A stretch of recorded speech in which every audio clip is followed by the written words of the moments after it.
25th of June. As usual, we're broadcast live via the website and archived so you can look at it afterwards. Microphones on when you speak and off when you don't.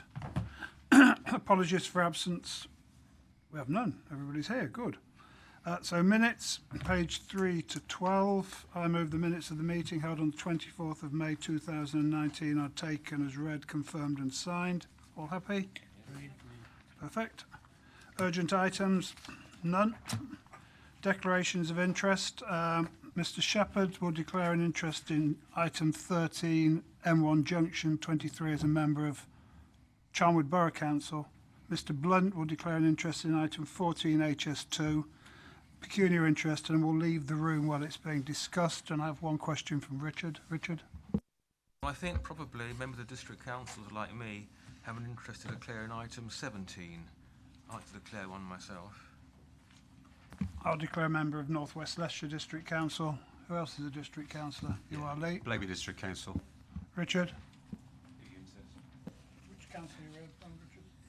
North West. You're not on a district anymore, are you, Blake? Not anymore. You've escaped as well, haven't you? I've completely Ivan's never been on one. Louise? Yes, declare an interest, Blaby District. Very good. Okay, with those we'll move on. So item 4 is scrutiny panel on corporate parenting. Concerns the finding of the scrutiny review panel, which considered the council's corporate parenting offer, particularly the role of elected members as corporate parents. Brenda, where are you, Brenda? Mrs Seaton, chairman of the panel, will present the report, and then I'll ask Ivan to speak afterwards. Welcome, Brenda. Thanks for the good work. Do you want to speak first, Brenda? Yes. Okay. Good afternoon. This review panel was established to consider the strengths and weaknesses of the County Council's current approach to corporate parenting, in particular the role of elected members as corporate parents. We were really impressed with the work of the virtual school and the range of activities it undertook to support children in care. We felt that it was working to improve the educational outcomes and life chances. The work on providing care leavers with apprenticeships is of particular note. We were also pleased with the department's efforts to capture and involve the voices of children in care and care leavers, particularly through the children's rights officers. We spent some time concerned with the role of elected members, and this is the area that our recommendations focus on. I'd like to thank Mr Auld, who attended one of our meetings to discuss this matter with us. Recommendation A on page 111 sets out the proposed new role description for elected members, which we would like to see incorporated into the refreshed corporate parenting strategy. We also proposed improvements to reporting arrangements to members and the provision of training at least every 2 years. Finally, we've recommended the establishment of member champions to further the interests of children in care and care leavers in the areas of education, training and work, housing and accommodation, and thirdly, health. We recognise that this role requires further development to ensure that there is clarity of scope, targets are achievable, the member champions are properly supported and expectations are managed and realistic.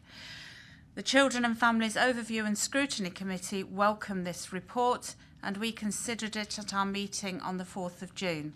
I therefore commend this report to you today. Thank you, Brenda. It's very good. Ivan? Thank you, Leader. The genesis of this request came from the last Ofsted inspection and a realisation that actually we had not looked at the role of elected members, all 55, and their responsibilities in relation to corporate parenting. I'd like to congratulate the panel on the quality of the work that they've done. You've been included in the report on page 22 reference to the Department for Education advisor who came and made comments, and they've been incorporated in the report. I can, without any reservation, recommend to Cabinet that they adopt the motion on the Green Order paper But while that adoption is actually short, the real meat of the report is on pages 28 and 29, where there's considerable detail about the areas to be developed in terms of meeting our responsibilities for children for whom we have corporate parenting accountabilities. Louise? Yes, I'm very happy to support the recommendation. I thank the scrutiny panel for the work that's been put into this, and I think it's vital that members have the training and the support needed as a corporate parent. Yeah, I think it's excellent work, Brenda, and I'm seeing the Labour group leader and the Liberal group leader after this meeting, and I think it would be advantageous if we worked on this together across the whole county council. So I'll be asking them to endorse it and suggest people and get people trained. So moved by Ivan, seconded by Louise. All in favour? Thank you. Thank you, Brenda. Excellent. Thank you very much. 5, delivering growth in Leicestershire, east of Lutterworth Strategic Development Area and other development projects. Next report details the work undertaken to establish an approach for the delivery of East Lutterworth SDA, which also could be used when developing other county council owned sites. The paper also considers the possibility of working with a partner on such developments via a joint venture arrangement. Simon Lawrence, who's Major Programmes Manager, will present the report. Simon. Thank you, Leader. The County Council is facing unprecedented levels of population growth over the next 20 years and beyond, and with this comes increasing pressure on the delivery of more homes, more jobs and more infrastructure. The Council needs to carefully manage these risks, but also consider the wider opportunities for service delivery this acceleration of growth represents. This report seeks Cabinet approval to engage specialist consultants to provide advice to officers and to help explore the pros and cons of various delivery options which the Council could deploy for major schemes where it is acting as landowner and promoter. This includes the Lutterworth East Strategic Development Area scheme, which would see 2,750 much needed new homes, of which 1,000 will be affordable homes, plus employment and the supporting infrastructure in the southwest of the county. The proposed appraisal would look to explore options such as an immediate disposal of land when planning permission has been secured, self-development, or, as you referred to, Leader, the entering into a joint venture partnership. The optional appraisal, based on clearly defined scheme objectives, would be assessed against financial risk to the Council versus the retention of delivery control. And that appraisal would also engage the developer and house builders market in a way the Council hasn't previously considered. Subject to Cabinet approval, a report setting out the outcome of the options appraisal will be presented back to Cabinet in the autumn. The recommendations are as set out on the Green Order paper. Thank you, Simon. I think where we are the landowner and the promoter, delivery options are crucial to maximise the benefits to the county of the site in terms of its social infrastructure and all the things which often private developers don't do. My personal favourite would be for a joint venture arrangement, but we'll see. So with that, the recommendations are on page. Not sure what page. Sorry, John. 1 and 2. Recommendations 1 and 2. I'll move them. Well, sorry, Byron. Happy to second that, Leader. Potentially we could achieve a great deal if we could find a sound way of entering into a joint venture. This is what the consultant that we're hiring will do, advising us on the appropriate way forward. The possibilities are there because it not only enables us to maximise the return on these developments, but also ensure that strategic objectives are actually delivered, like we do get the right number of affordable houses that we want, and like we do get the infrastructure in place at the right time.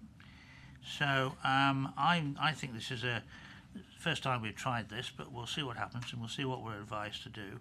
And I'm quite optimistic that this is the right way forward, so I'm very happy to second the motion.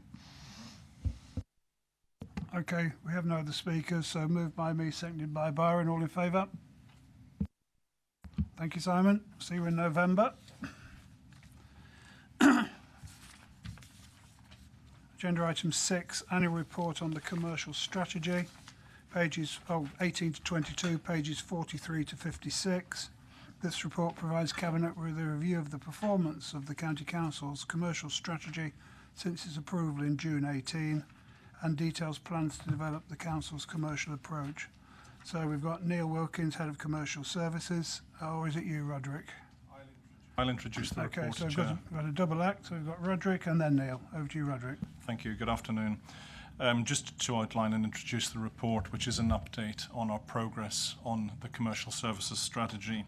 The recommendations are that the report is noted and also that the future developments as outlined, and Nev will refer to those, are actually welcomed.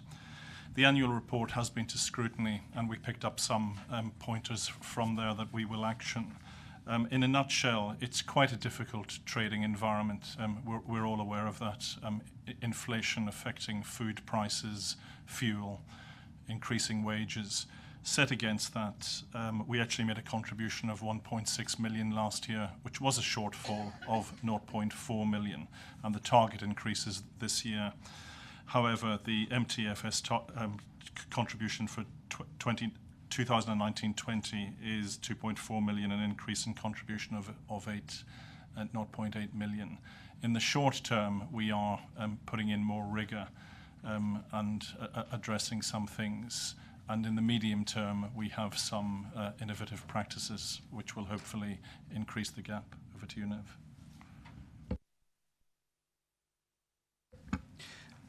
As Roderick said, it's been a difficult year. However, as you can see on page 47, generally sales are increasing, which gives us hope for the future, and we are growing generally as a business.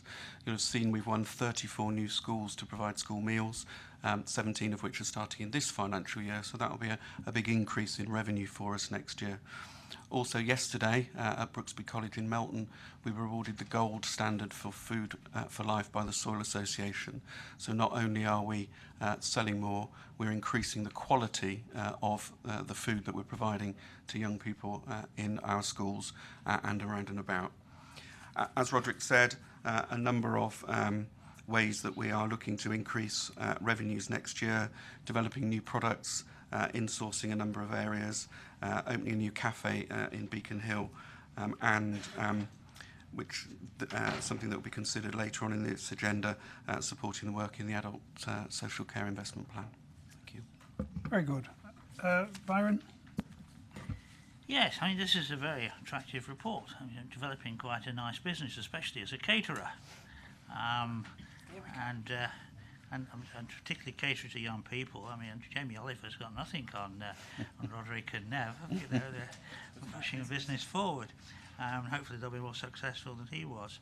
But it's good that we're getting a good return of 1.6 million profit in this last year, and we can get to up to 2.4 and increase our business, particularly with other schools in the wider area in the East Midlands especially. Then I think that will be very good. But there are some other aspects of the businesses as well which are showing signs of growth and could turn into something quite attractive. So it's a success story, and I'm very, very happy to move the motions which reflect that. Richard Shepherd? Thank you, Chairman. Could I second that, and in particular draw attention on page 45 to paragraph 14 and the Scrutiny Commission's comments, of which I thank them. I understand from officers those comments will be taken into account and acted upon, which is good news. Thank you very much. Okay, now the speakers, moved by Byron, seconded by Richard. All in favour? Thank you.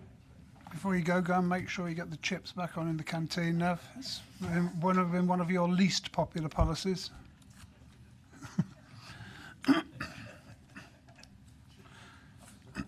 Capital investment into social care, accommodation-based support services, 57 to 118.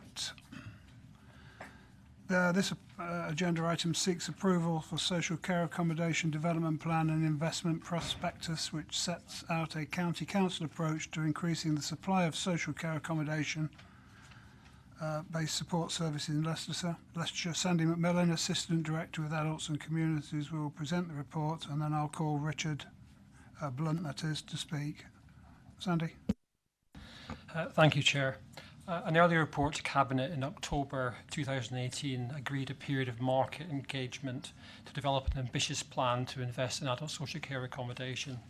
Two subsequent reports in March and June 2019 reported back on the market engagement in the needs analysis and the proposed anticipated shortfalls to scrutiny.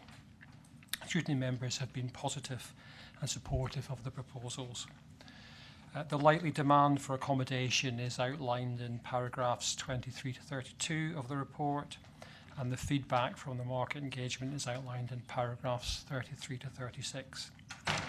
Cabinet is today being asked to approve the future approach.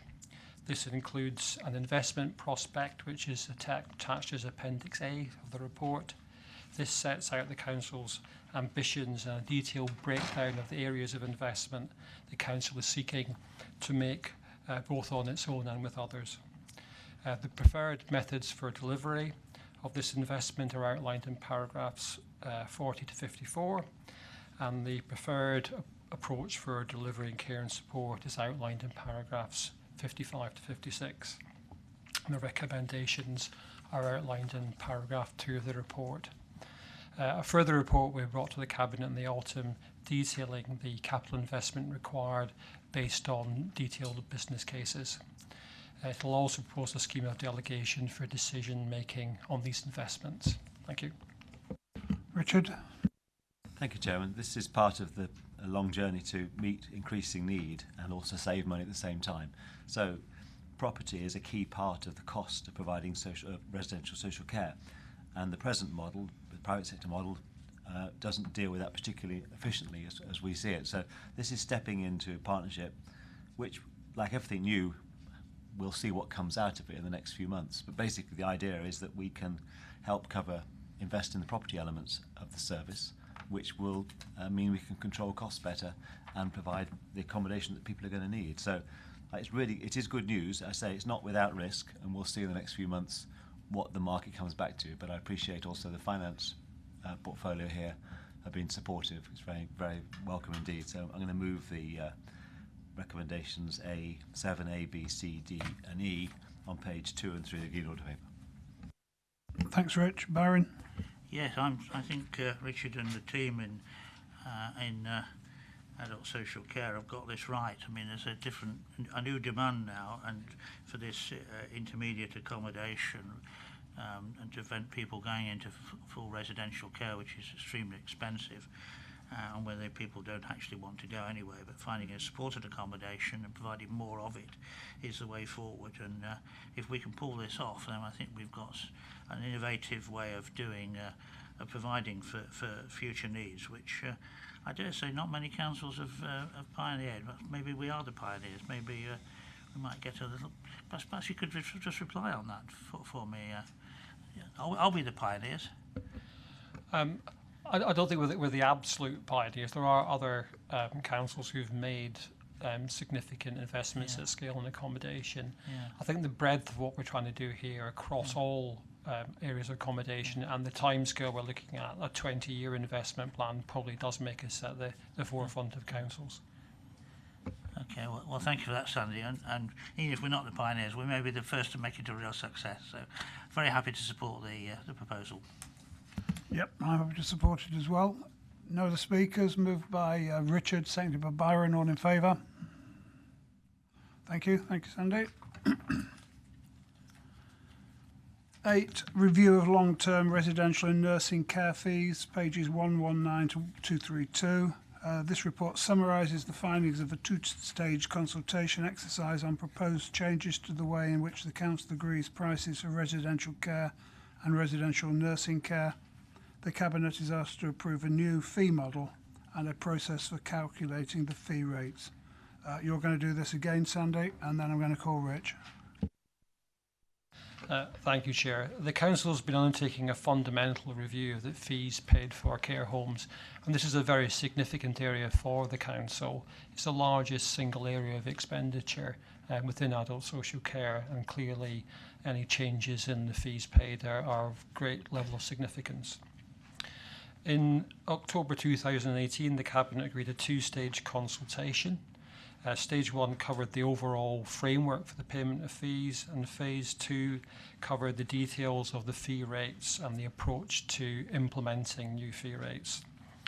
CIPFACO were commissioned to undertake an independent local cost of care review, and their report is attached as Appendix A to this report. The approach taken to the consultation is outlined in paragraphs 26 to 42, and summaries of the feedback received during the consultation is outlined in paragraphs 43 to 57. Key issues arising from the engagement and consultation were reported to scrutiny in November 2018 and March and June of this year. And the final proposals, including the approach to implementation, are outlined in paragraphs 58 to 63. I'd like to emphasise that the proposals outlined about the Council making additional financial investments in local care homes.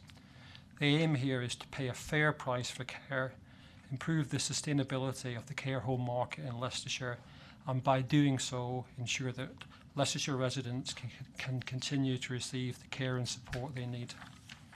The total additional investment from the Council will amount to around £7 million per annum. And the recommendations to Cabinet are outlined in paragraph 2. Thank you. 7 million, Richard. Thank you. I'm celebrating spending more money at this one. I think I'll go back to university. I'm going to do a PhD in the Care Act 2014. It really is. It didn't solve the adult social care problem of funding, but it did clarify where the responsibilities lie. And it starts it's item number 3 on 120. The Care Act places a duty on councils to establish the price for care home placements they fund. The price needs to give due regard to ensuring that there are sufficient care and support services in the local market and meet the needs of all the people there. What it basically says is we have to be fair with the people who provide the service. If we're not being fair, they can't stay in business and the whole thing will collapse. So it's going to cost us more money to the tune of 7 million. But if we don't do this, we won't have the homes available for people to go to. So on that, I'm very happy to move the recommendations on page 2 and page 3. Thank you, Rich. Byron? Yes, I'm happy to support that, and it's a well thought out proposal, because not only does it provide for an increase and therefore better prospects of actually getting sufficient accommodation made available by the sector, but it also, in the section 3 of the proposal, has an automatic uplift each year based on a formula, which means it will keep pace with inflation. So I'm very happy to second the motion. Okay, moved by Rich, seconded by Byron. All in favour? Thank you. A very short way to spend 7 million, Sandy. Well, an extra 7, actually. 9, redevelopment of disability services in North West Leicestershire, 233 to 244. The report details progress made to prepare for the redevelopment of overnight short break services, supported living and community life choices in North West, and asks the Cabinet to approve that development based on the service design principles and site plan. Heather Pick, who is the Assistant Director within Adults and Communities, is here to present the report. Then again, this falls to Rich, who I'll call afterwards. So over to you, Heather.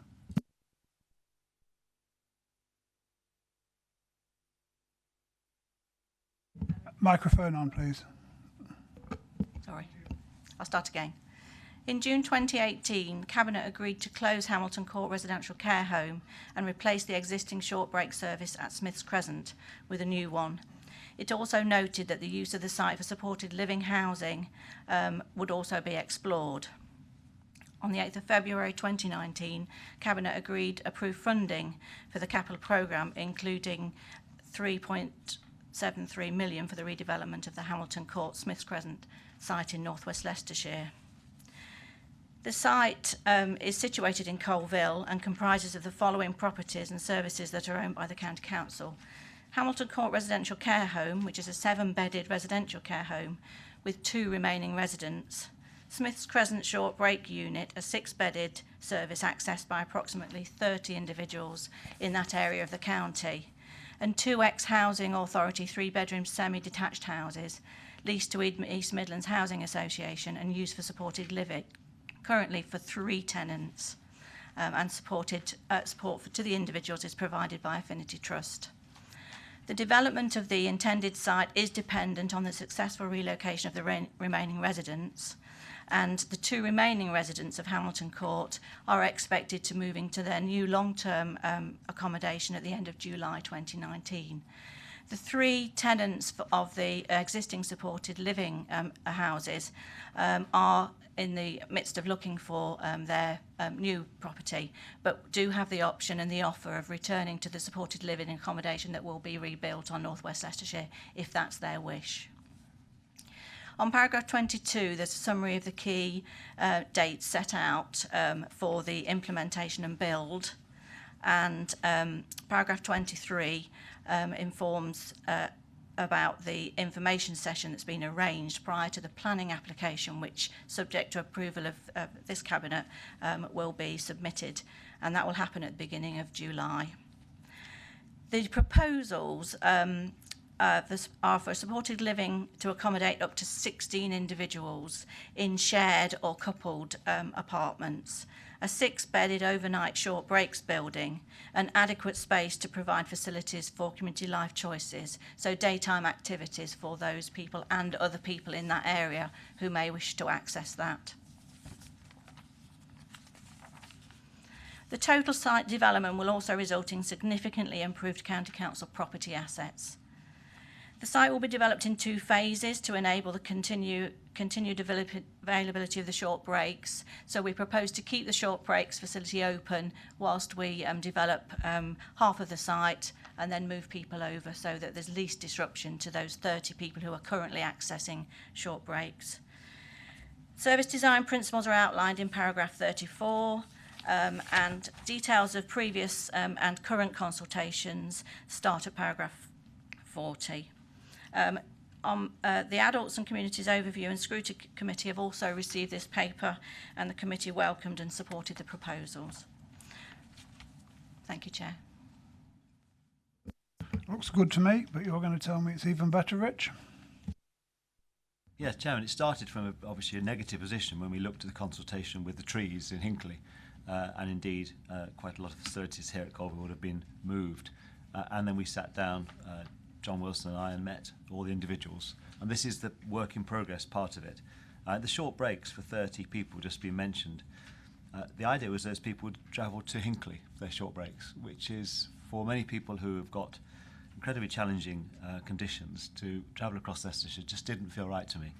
So this is the second part of it. It will be disruptive, and I've been very keen to look at the outcomes of the 5 people who will personally be affected immediately to make sure they genuinely have good outcomes, because obviously that's very important indeed. It's a version of what we've done before, really. We're investing in assets that will enable us to do our job better, and I must again thank Byron and Finance, because it's cost money. This is expensive, it might be other calls for the money, but you know, these are very vulnerable people, so I'm very pleased the money's been found for it. So I'm really happy with the recommendations. I'd say more work to be done, and I'm going to move the recommendation on item number 9 on page 4. Thank you, Chair. Good. Lee? Yeah, thank you, Chair. Happy to second this. I watched this paper go through over the last 12 months when I was supporting Richard in his portfolio. And I think the good news to me is the 2-phase plan development allows the existing short breaks to continue to operate, so minimum disruption. So happy to second. Yep, I think it's been a good job all round, and thanks for your work, Richard and Lee, when you're in that position. So moved by Richard, seconded by Lee. All in favour? Thank you. 10, Leicestershire Substance Misuse Strategy 2023, pages 245 to 262. Seeks our approval to consult on the draft Leicestershire Substance Misuse Strategy. Mike Sands, Director of Public Health, is here.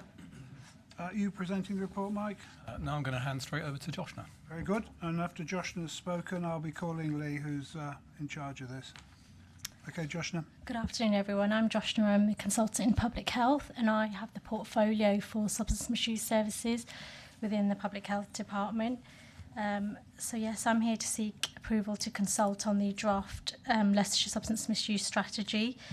And that's been developed in recognition of the need to coordinate all the work around substance misuse across the council, and having a strategy that's endorsed by the council will help us set an agreed direction for the work that we do going forwards. The strategies attached to the report, it's been developed by first doing what we needs assessment. So we looked at the needs around drug and alcohol misuse across Leicestershire. We identified lots of good practice across the council. We also identified emerging needs, and this is an area where the landscape changes quite a lot, so we need to think about sort of future-proofing the work that we do to meet that changing landscape, and also recognising the funding constraints that lots of our organisations and commissioning partners are facing. So in light of that, we did some pre-engagement work with departments, with representatives from departments across the council, as well as some work with substance misuse service providers, and incorporating the needs from the needs assessment.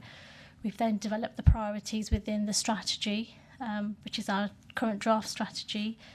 The priorities we've identified, there are 5, which focus around the themes of prevention, early identification, treatment and recovery, reducing harm, and partnership working. And they align with the County Council strategic plan. So there's several outcomes that fit very neatly in with the draft strategy. So that for us, the proposal going forward is to undertake an 8-week public consultation, which we plan to commence in July, to ascertain whether these priorities are the right priorities for us in Leicestershire, and to seek further comments. The strategy will also be considered by the Health and Overview Scrutiny Committee in September. Following consultation, the results will be reviewed and used to inform the final version of the strategy, which will come back to the Cabinet for approval in November. Thank you, Chair. Very good, Joshna. Lee? Thank you, Leader.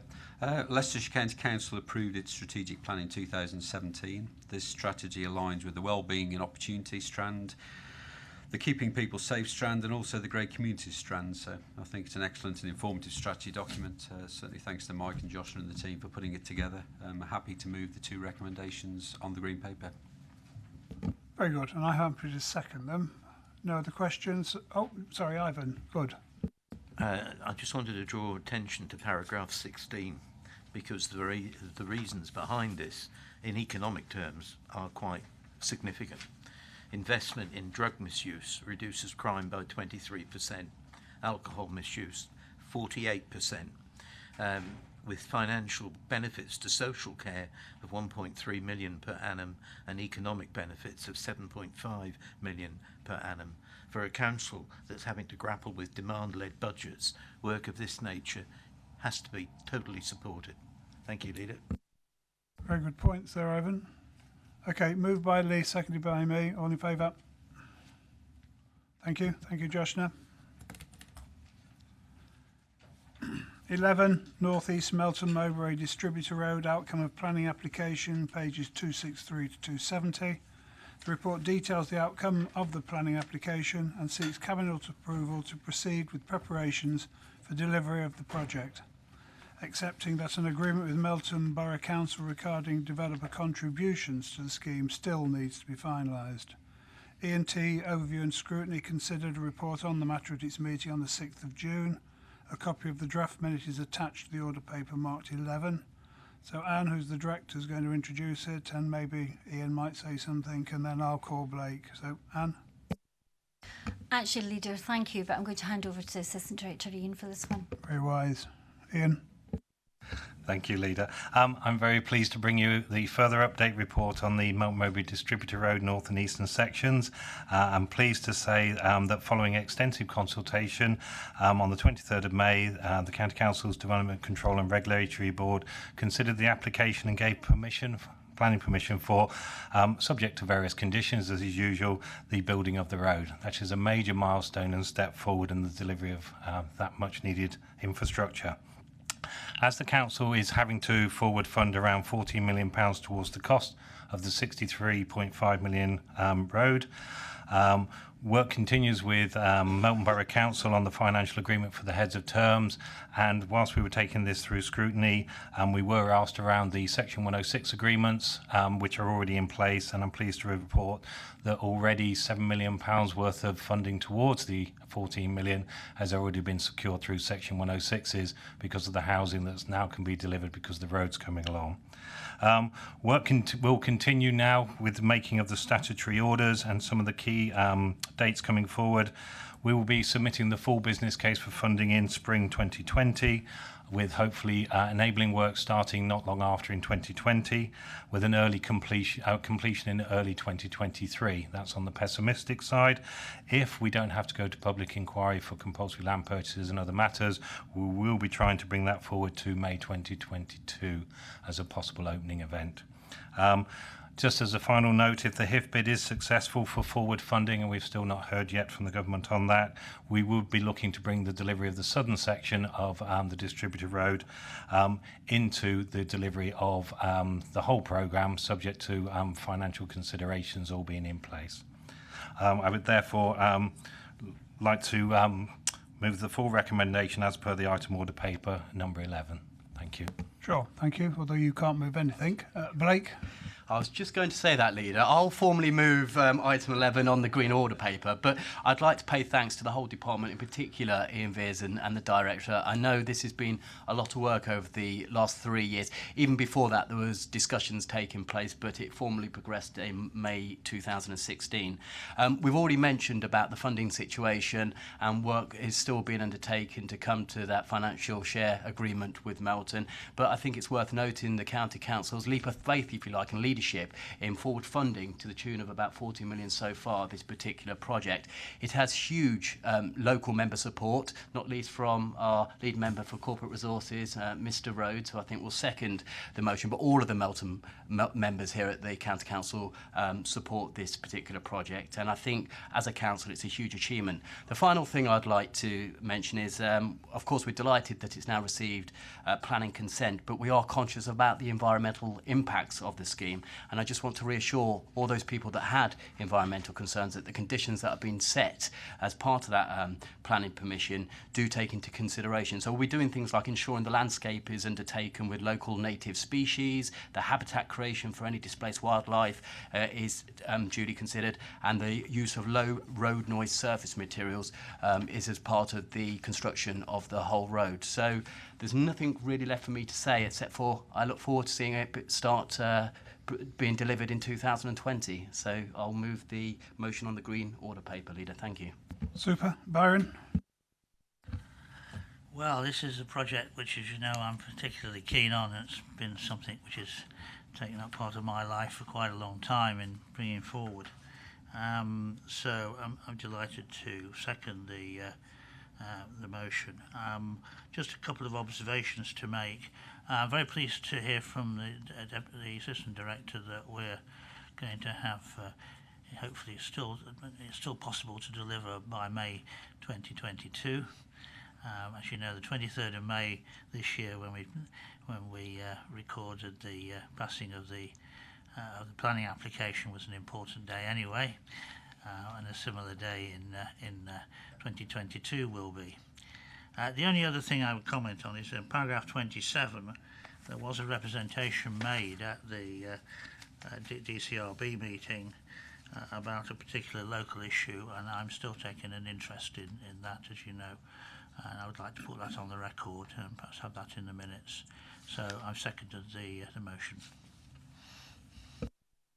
Okay, no other speakers. Moved by Blake, seconded by Byron. All in favour? Thank you. For 11, North and East Melton Mowbray Distribute... Oh, wrong one, sorry. 12, Highways Initiatives Delivering for Parishes and Communities 271 to 278. This report seeks approval for the allocation of additional resources in order for the Council to provide an enhanced highway service of parishes and communities from October 2019. The additional spend will also be used to accelerate the development of 2021 Works Programme, which will identify future highway priorities. Are you doing this, Anne or Ian? Okay, obviously this is very important for us, all of us who represent villages. Over to you, Anne. Thank you, Leader. As you've mentioned, the report proposes a new approach to improve our communications with parish and town councils and help enhance our highway service in those areas. We're seeking approval for 550,000 in this financial year to put in place a system to deliver better engagement with those parish and town councils, support those councils who are willing to take on some highways activities themselves, to enable significant asset data collection for signing and lining, which will get us in a much better position in future financial years in order to improve our performance in those areas of signing and lining, and to provide additional resource for low-risk activities, which our data is telling us through the inquiries we get, particularly from parishes, are important to them.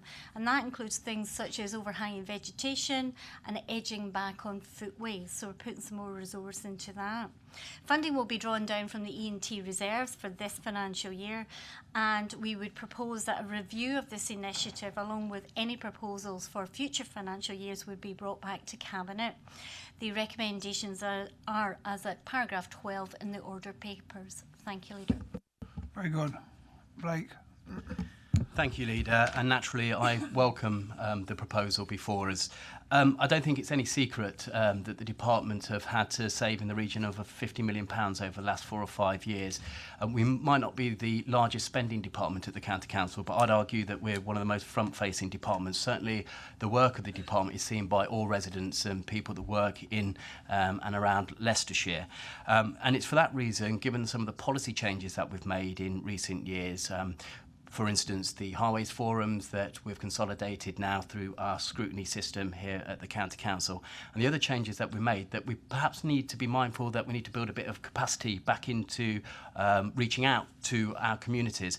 Certainly the parish council meetings and the other community meetings that I attend as lead member, but also as a county councillor, I'm acutely aware that the work of the highways department sometimes can be misinterpreted. For instance, we have a role in development management processes, which are largely overseen by the planning authorities, the borough and district councils, and I think there's a misconception as to what we can and what we can't do as a highways authority in terms of the planning decisions that are made. And I think there's some work we can do to reach out to further explain our role in that system, that we're not the decision makers.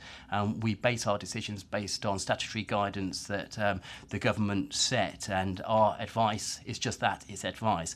There are other things that we can do in terms of maintaining the roads, and the director has just mentioned some of the initiatives that we want to further invest in. But all in all, I think we can do a great deal more to connect even better with our communities out there and actually try and explain our constraints and what we can and cannot do to help our communities out there. So it's for that reason I fully support the motion on the Green Order paper, and I very much look forward to working with the Directorate and the whole of the department in building this initiative up and reaching out to our communities to have better communication and better working relations. Thank you, Leader. I'll second it and call Byron. Yes, thank you, Leader. I'm very, very pleased to read this report, because it shows we're making a small movement towards satisfying the aspirations of the parishes, and I've got 12 of them in my patch. They don't talk to me about anything other than highways and transportation issues. Very, very seldom have they ever raised anything else that the County Council does. It's all highways, and some of them are quite vociferous, as I can see the Director nodding her head there, well aware of some of the correspondence. I'll be going to one of those parish councils tonight, so hopefully I shall be doing it with and telling them, well, we're actually going to try to do something. We will, of course, need to do a lot more, and as Mr. Payne has pointed out, we need bigger allocations of money, and of course the fair funding work that we're doing with the government, hopefully that will eventually come, even after the new Prime Minister is installed, will provide a larger budget for us to be able to implement some of the schemes that will come from this better contract arrangement that's been suggested through this paper. So I'm very I support this work, this initiative very much indeed. Absolutely. Thank you. I've got Ivan. I think you've got the most parish councils, haven't you? It's either you or Simon Galton have the most. I think it's probably Simon. I've got 12. And because these papers were out in the public domain, this particular paper was discussed at Hinkley and Bosworth Parish's Forum meeting on Thursday of last week. It was welcomed. The point was made that this is only for 6 months of the current financial year, and what we've got here is an accumulation of issues over a number of years, and also we would like to see some commitment into the future, quite clearly. But it was welcomed, and I'm very happy to support it. I think the director and her colleagues should be congratulated in responding in this way, given the fact that from 2010 until 2020, they will have suffered a 70% reduction in their maintenance budget. So to find this sum of money tells the parish councils out there we do listen to what they're saying, and we do try and ameliorate it where we can. Yes, I was right. Simon Galton has 20 parish councils, George 12, Ivan, so you're not the highest. And with regards to the shorter term of the funding, I think it goes forward as a growth bit, as far as I understand, and it'll be certainly one that I'll be wholeheartedly supporting myself, because I'm the same as Byron and a lot of members. You go to parish councils, parish meetings, and all you ever get is highways, roads and transportation. It's like all the other services we provide don't exist, so I'm very keen on this. Moved by, who moved it? Blake, and seconded by me. All in favour? It's great, thank you. More roads. M1 Junction 23 I512 improvement, pages 279 to 288. This report details the progress of the planned M1 Junction 23 A512 improvement scheme. Can we note we've had quite an extensive amount of comments from Max Hunt. These are attached to the order paper mark 13. And are you introducing this, Anne? Ian, over to you. Thank you, Leader. Very briefly, this is a large and complex scheme on the A512 and Junction 23 of the M1, and we've been working for several years now, pulling together various parts of the scheme being delivered by other parties. The aim of the scheme is essentially to support housing and employment growth in the area, of which there is up to 3,000 houses, new homes, and 1,200 houses being supported indirectly in Shepshed as well. The essence of the scheme is a response, as we often get, to many residents' concerns that growth means an impact on the road network, as you've just discussed, and before improvements are delivered, the housing comes along and the infrastructure may or may not happen. And there are several sites in this area all coming forward at various different times. The reason why we have worked so hard to bring all of these schemes together is the early coordination of the delivery of several planning requirements into one scheme will mean less disruption for the residents in this area and the whole travelling public up and down the M1 in Leicestershire. That will reduce cost savings for not only ourselves but also the developers in the area, and everyone should benefit from that. It helps bring forward the Borough Council's core strategy and their 5-year housing supply, because if the permissions aren't delivered out, then you will get speculative development in the area, which is uncontrolled and unmitigated. And it ensures, what we've been trying to do is ensure that the developments fully share the costs that they're supposed to bring forward their conditions. Details of the various junction improvements, including the dualling, new roundabouts and all the junction upgrades, are shown on page 287, and I wasn't intending to go through those again at this time. It is worth noting that the negotiations have been very complicated, very exacting, and the officers have been working with a number of colleagues across the authority in legal and other services who have been given excellent support. And I'm very pleased to say that following all of this work, we're now in a position where all of the detail with the developers has been agreed for the agreements, and those are now being drafted into the final legal agreements, which will be circulated this week for signing. Just on some of the points that have been picked up from Max Hunt that was sent through, we have been working fully under the mandate that Cabinet gave us in on the 29th of March earlier in the year to bring forward this scheme and the benefits it would give. In addition, the question, in case members were wondering why the cost has reduced from £10 million for the developers to 8, that was because by working for ourselves together, they've been able to offer up more land, and we've been able to reduce the build costs. Instead of, say, for having to build retaining walls, we can now do earthworks. That means we've had much cheaper. So we've all shared in the benefit of what's come forward from this agreement. We have a number of options in the area which introduce planning conditions and Section 106 agreements, and bringing all those together. Unfortunately, we don't have SIL in the area, which meant that we've had to negotiate around all those. However, the fundamental point is, if we weren't delivering these schemes in one point, then all of the conditions and all of the Section 106 agreements would have to have been individually delivered as each trigger point came forward. So that's the benefits that we've been trying to achieve up front.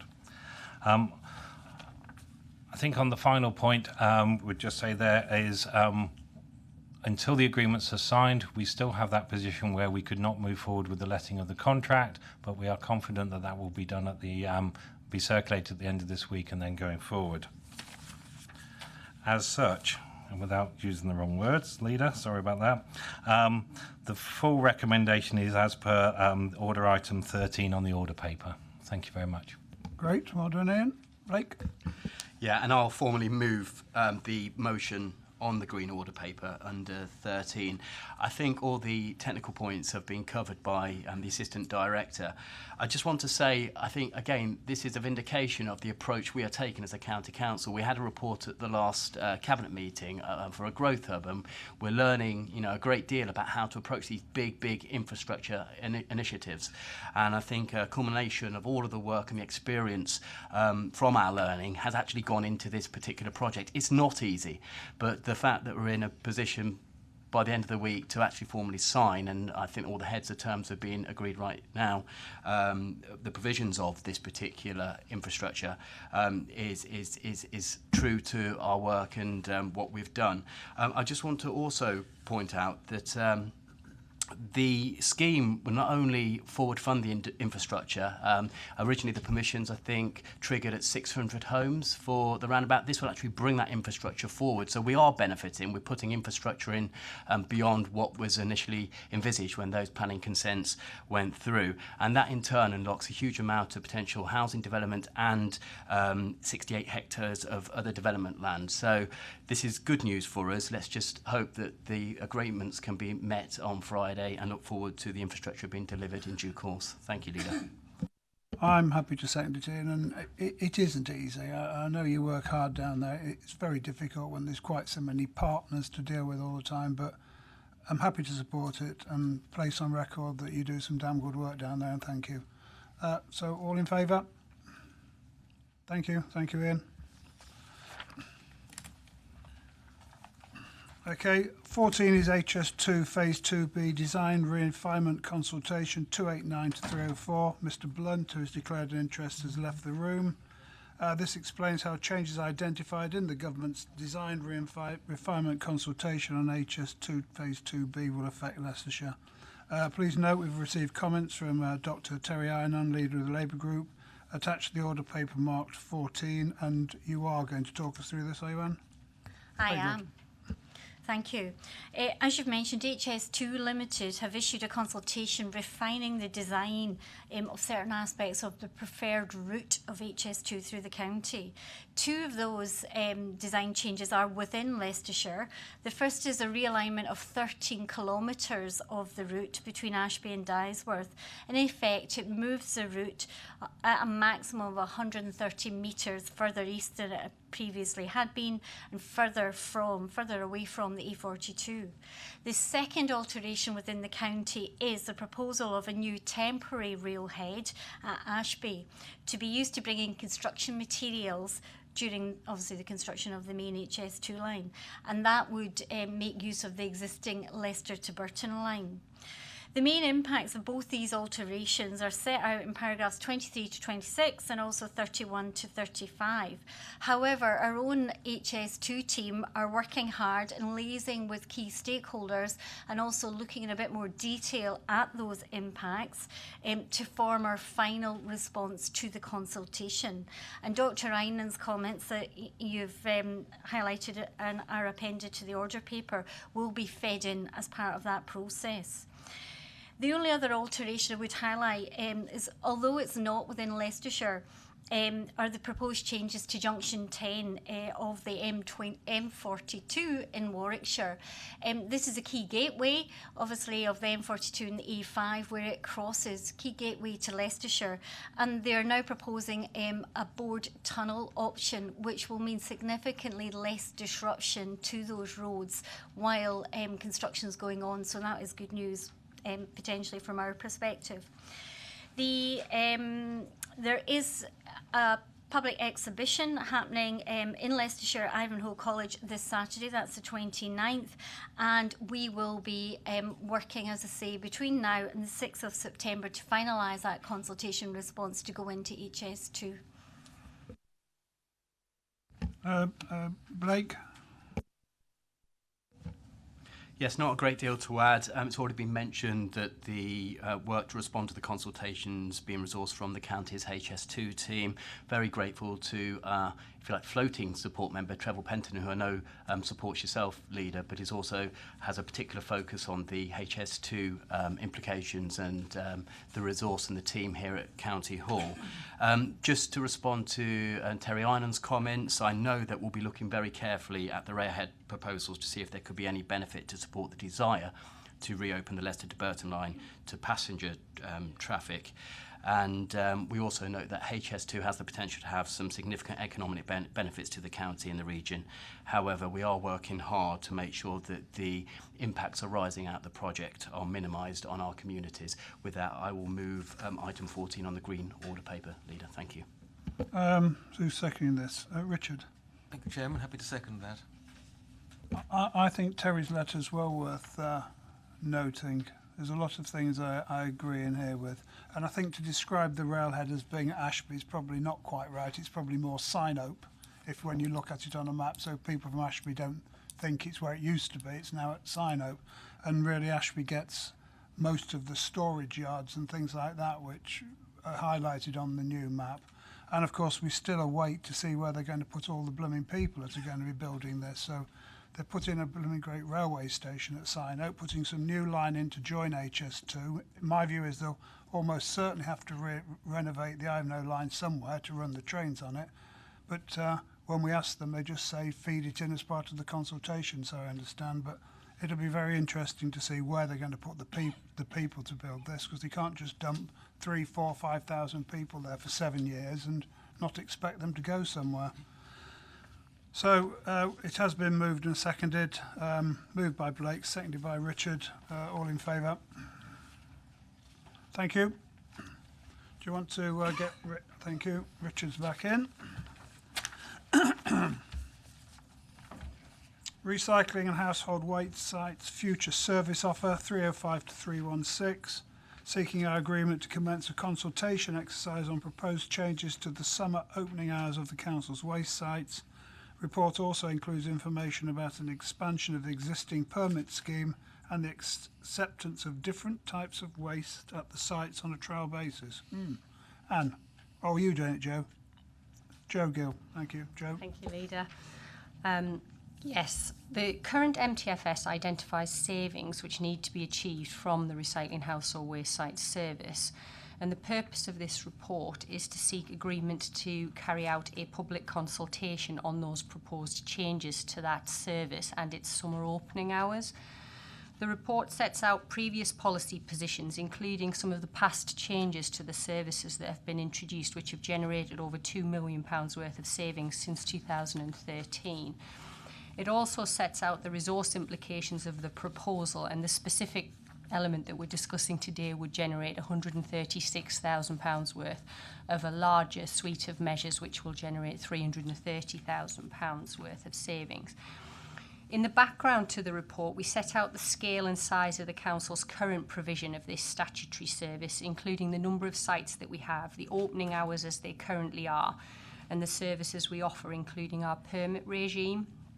Also in Part B, we summarise the extensive options that have been explored linked to the savings target and how they were assessed, and these are set out in points 22 and 23 of the report, as are the details of the preferred option, which represents the best level of savings balanced against the impact on customers, service levels and our staff.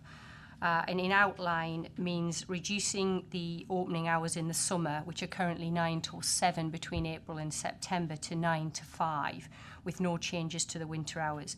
It means that we keep all 14 sites open 5 days a week, including the weekends and Monday, our busiest periods. Hopefully no redundancies to staff and the least displacement of service users, with no impact at all on 94% of our 1.5 million visitors to those sites each year. So it's this that, in essence, we're seeking Cabinet's approval to consult on, which would go out over the summer for 3 months. And the details are set out from point 29 of the report. And they do include seeking views from our E&T Overview and Scrutiny Committee when they next meet in September, before coming back to Cabinet in November with a formal proposal for approval.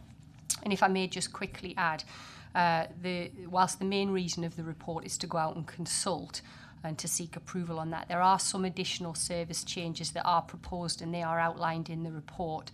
And they include expanding our current permit scheme to include commercial fridges, which would deter traders from trying to put them through our site, and also offering a chargeable service for some of our non-household wastes that we're not required to accept at the site. So, for example, tyres, car tyres, and hazardous wood such as railway sleepers, which our customer feedback tell us are really difficult to dispose of, so would arguably be an enhanced service offer.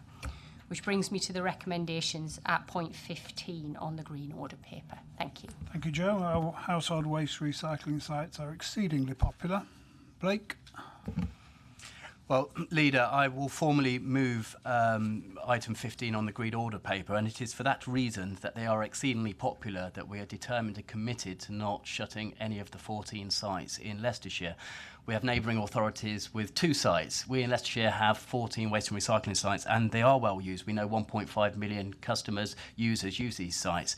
So we've had to come up with some proposals to look at savings, as we have to do each year. And although there are never any easy proposals, we consider that the proposal before you to shorten the opening times in the summer months to 5 o'clock, from 7 to 5, to have the least impact on our visitors. We reckon 6% of our visitors. And I did a bit of a bag packet calculation, but if you apportion that over all 14 sites, it works out to 15 to 20 people a day. So people are affected, but it's the least of the worst option. So in that sense, I'm happy to move the proposal on the Green Order paper. The more exciting part about this proposal actually is our initiative to build up our reuse. We've just adopted an environment strategy. We've had lengthy discussions about our carbon reduction, and we know some of the materials that come to our waste and recycling sites could be reused far better than they are now. We are under contract with certain organisations with some of those materials, but it's our ambition to build up reuse centres so members of the public can come eventually to perhaps some of the sites and take some of those materials and upcycle them and reuse them, which is good news for our environment strategy and our environmental ambitions. There's a lot of good within these proposals, and if we were to turn it on the head, and I know the headline will be the reduction in the opening hours, but if you look underneath that of what we're trying to achieve with our reuse and also opening up the types of materials that we have no obligation to accept, but allowing railway sleepers, car tyres, things that traditionally aren't accepted at waste and recycling sites to be deposited at our waste and recycling sites, that is good news. And finally, can I just remind members of the public that might be listening, this is a consultation. I know I've been written to and emailed. There's some excellent suggestions about looking at opening hours from 11 to 7. Again, if people would submit them through the consultation, they'll all be looked at as a whole, and then we'll come back with our final recommendations in due course. Thank you, Leader. Do you think we could have some reuse shops at the waste sites? I sincerely hope so in time, but we need to build that business up, and it might take a couple of years to build that business up to make that decision. I'll take Lee first, because I think he's seconding. Yeah, thank you, Leader. Happy to second. Look forward to the consultation feedback. Look forward to scrutiny and then the proposals coming back to Cabinet. Thank you, Lee. Byron? Just a question. Does that extend to small amounts of building materials as well, which householders sometimes find very hard to get rid of? We already offer a chargeable service for some construction and demolition materials. So residents where they've got a small amount, if they've done some work at home, they can dispose of that, which is non-household waste, at the sites for a small charge. But this is just a slight expansion of that. This is actually materials that they struggle to get rid of as well, but without extending that charging system or increasing the price on it. Good. Well, as Lee said, we'll look forward to the consultation, and all those thousands of people that I see using the Ashby one on a Sunday need to respond. So all in favour, moved by Blake, seconded by Lee. Thank you. Thank you very much, Joe.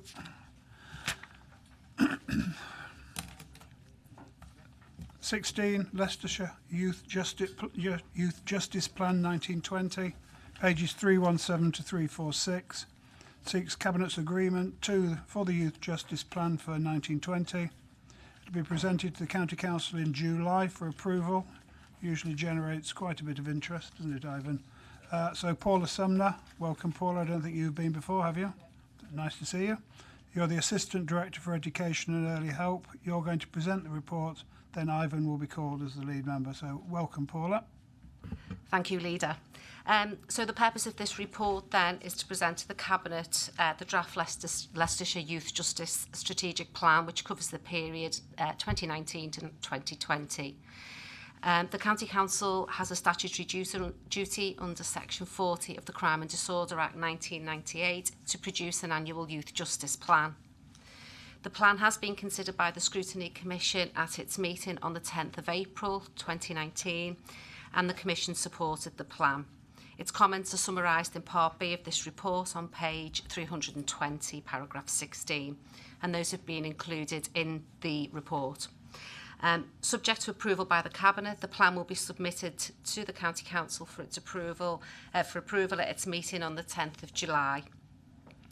The plan itself provides an overview of how the Youth Offending Service will link into partnership arrangements and deliver services in line with national requirements set out by the Youth Justice Board, as well as respond to local issues and priorities in the county. The plan details the Youth Offending Service's performance against national indicators, which remains good compared to our regional trends and national trends in relation to reoffending rates, first-time entrants and custody rates. This is despite reducing grants from the Youth Justice Board. There's been significant consultation undertaken as is required, and feedback has been incorporated into this draft plan. The plan lays out the performance, partnership and governance arrangements for the Youth Offending Service moving forward, and details of the recommendations are on item 16 of the Green Order paper. Thank you. Thank you. It's a very good report, Paula. I notice you come from Liverpool. I hope you support Everton. Oh dear. I understand you don't. That's why I asked you. Over to you, Ivan. Thank you, Leader. And of course, we approve it today, but it then has to go to full County Council for approval. But when you actually read the report itself, you see that on page 4, the offending rate 0.09%, significantly ahead of the family group, 0.14, and national 0.32, and a bit further on, reoffending. Family group performance 37.5, our performance 34.9. Custody. Family group 0.14 and ours is 0.09. The national figure is 0.32. In short, we've always had a quality youth offending service. It continues to deliver. But of course now it isn't a separate service any longer, because we decided to have a family wellbeing service 0 to 19, and I think at some point in the not too distant future Cabinet would probably want to have a review of how those arrangements are working out. Happy to move the motion on the Green Order paper on page 6, paragraph 16. Thank you for a really good report. Louise, I think you're seconding this. Happy to second and go along with everything Ivan's just said. Okay, no other speakers? All in favour? Thank you, Paula. See you again. 17, Leicestershire County Council Planning Obligations Policy 347 to 408. This is the final item. It advises us on the outcome of recent consultation on our planning obligations policy for developer contributions towards county-wide services and infrastructure in Leicestershire. It also seeks Cabinet's agreement for the policy to be presented to the County Council in July for approval. So Nick Thomas, who's our new head of historic planning and the natural environment, is here to present the report. An exceedingly important report, bearing in mind the amount of development that Leicestershire is going to get. So it's crucial that we get the most out of the developers that we humanly can. So over to you, Nick. Thank you, Leader. Yes, this report relates to a revision to the 2014 County Council Public Planning Obligations Policy. It will be used to assist the County Council's services when making requests to the district councils for contributions from developers and as you point out, to maximise those contributions we receive. The draft policy is set out at the back of the report, but the key changes are that we've now updated the policy to align with national planning policy, which was updated this year. It recognises the linkages to the 2018 Leicester and Leicestershire Strategic Growth Plan. It includes updated tariffs and contributions for a number of services, including education, libraries and waste facilities. It strengthens our ability to request contributions in appropriate circumstances towards adult social care, public health and employment and skills. And it also updates the requirements for highways and transportation, including the need for public transport improvements. Now, this policy is being produced following a period of consultation earlier this year with stakeholders, and you'll see at paragraphs 27 to 31, we've provided a summary of those responses. The feedback has been broadly positive, with discussion with the Leicestershire District Councils also taking place, and those issues are now broadly resolved. There will certainly be a period for negotiation as part of these processes, as there always is in these cases where there are issues of viability or where other priorities are raised by the districts. The report was taken to Scrutiny Commission on the 12th of June, and we provided a summary of those comments at paragraph 32 to 33. And the final thing to mention is, if the Cabinet are happy with the report, it will be taken to County Council on the 10th of July. Thank you, Leader. Great. Well, I'm moving this. We don't mind growth in Leicestershire, but with growth we need infrastructure. We need soft infrastructure, we need hard infrastructure. We don't just want to build wall-to-wall houses, we want to build communities, and getting the right contributions is key to this. So I'm happy to move it and call Ivan. Thank you, Leader. I think I'm also seconding this particular motion. I read this report extremely carefully, particularly pages 369, 370, 371 onwards, because it isn't happening at the moment in the way that it should be happening. We have developments taking place that do not generate money for school places. Often, in the case of one local authority, money seems to go into affordable housing and not come in to the local school. And if you look at the bottom of page 369 and 370, I think there's a lot of confusion out there about the capital grant that we get, which is related to demographic growth, but it does not cover new housing developments. And I noticed down in on page 370 in paragraph 11 that the County Council may raise objections to proposals. It would be interesting to know how many times we've done that and what our intention is to be for the future, because we will be shortly in September meeting with our colleagues from each district and borough council to go through pupil place planning, which we do on an annual basis. But really, in terms of looking at how the 106 money comes in, it doesn't seem to be registering with dual-hatted members who may be on planning committees at local level, that the fact that if you're going to generate homes, including affordable homes, you must also pay for the school places. If you don't do that, we're not in a position where we can provide them. Like I said before, it's not just schools though, it's social care, it's green infrastructure, it's the soft things, it's the communities. You know, we don't just want wall-to-wall houses, we want stuff that people expect to go with them. Okay, no other speakers. Moved by me, seconded by Ivan. Thank you. Thanks, Nick. 18 items referred from over in scrutiny. There are none. Items which I've decided to take as urgent, there are none. So that brings us to the end of the meeting. Thanks for attending.